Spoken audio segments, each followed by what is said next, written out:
Alright, sorry about that. Had to go to a second video to finish this up. But we left off at Tablet of the Guilds for the last pack, Fall of the Gavel, which might have been reversed when I had to redo this, but that's alright. And the rare is Desecration Demon, which it's a pretty sweet card. It's a 4-cost 6/6 flying that has very little disadvantages in my opinion. At the beginning of each combat, an opponent may sacrifice a creature, and if they do so, it taps him and puts a +1/+1 counter on him, which, you know, what's scarier than a 6/6 for 4 is a 7/7, 8/8, 9/9, so forth, so forth. I was playing an Izzet deck against a friend of mine on this, and it was pretty sweet. I was able to sacrifice quite a few creatures to keep him tapped up to 13, but the problem with Izzet decks is I wasn't really playing any bounce cards at the time or anything to infinitely remove it. Just a lot of intermittent damage, like 1 damage here, tap to deal 1 damage here, which handles most metagame cards, but this guy being such a low cost is a very early threat. Usually you need things like Oblivion Rings and kill spells to take care of this guy, and Izzet lacks a lot of that. I mean, you have Mizium Mortars, still won't even take care of him. You have to follow it up with Annihilating Fire or Annihilating Flame or something along those lines. Otherwise, you're going to see yourself using 2 Mizium Mortars just to take out 1 creature, which is not a good thing. Nonetheless, a pretty good card. Not really the greatest. I've opened quite a few fat packs, and that really wasn't the greatest fat pack. The good news about that fat pack is I pulled a Jace and sold him, and he pretty much paid for the fat pack. So it's basically pulled one $4, or in one $4 pack, pull a $40 card and buy a fat pack. So I mean, nonetheless, it's still pretty sweet. I'm going to discuss a few of the cards that I needed and why that I did get. I got 2 Transguild Promenades, which, and for somebody who doesn't really want to invest in particular decks, I should say, I'll always invest in a tournament deck, but for decks that are just for fun, where you don't want to invest a lot of money, you have cards such as Transguild Promenade, which allow although an initial penalty, allow the player to produce any color they need in a 2-color deck, which I primarily only play 2-color decks. I play the occasionals.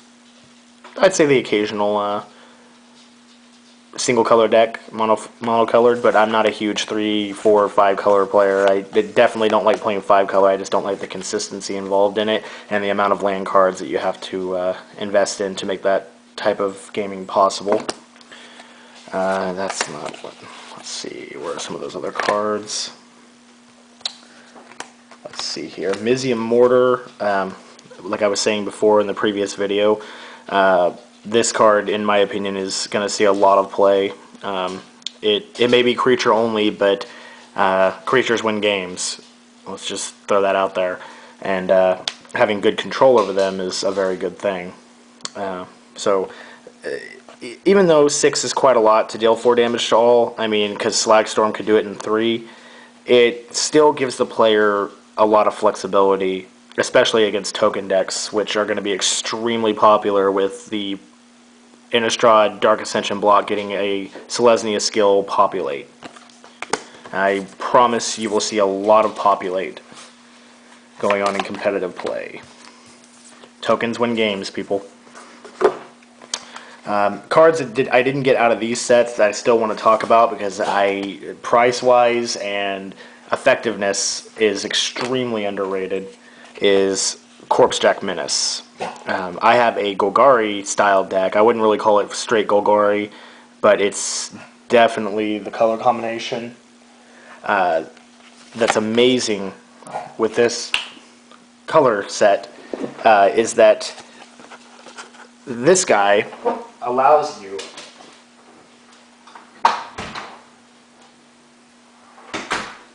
okay, sorry about that, I had to let the dog out.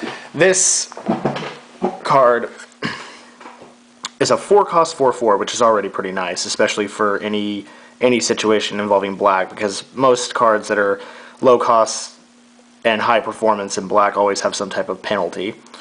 I know that sounded racist, but I swear it wasn't. And this is a fungus creature that is a 4-cost 4/4.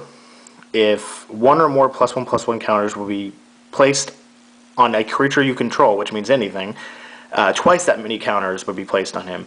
Let me tell you a little something about a card that most people probably don't remember from Avacyn Restored that is called Blessings of Nature. And that card is amazing. It's a potential miracle cost 1 green, which as long as you have a creature, unless you have some type of, special circumstance where you're going to not want to put 4 +1/+1 counters on any creatures you see fit to win a game. I love to see how that works out for you. But this guy allows you to turn 1 into 2 on one creature, so forth. Whereas if this is the only creature you have, this guy goes from becoming a 4/4 to a 12/12, which is just ridiculous. And I mean, technically, in 2 turns, which once he's out would be your turn to swing with him, and you top deck that card, or you have some way of making sure that card's coming next, such as splashing blue, or just having some type of card that you could use. Getting a 12/12 for potentially 5 mana in a 2-turn sequence is ridiculous. Not to mention big front end, big back end is going to be very difficult to deal with. Again, that sounded racist. Sorry about that. I swear it was not. Anyway, let's see here. Carnival Hellsteed. I did pull 2 of these, as you saw in the previous video, which, if I'm gonna pull 2 of anything, it's not a terrible card. The art's pretty cool. I mean, everybody loves Nightmares, and it's a pretty cool pull. I would have rather had something that, like Mizium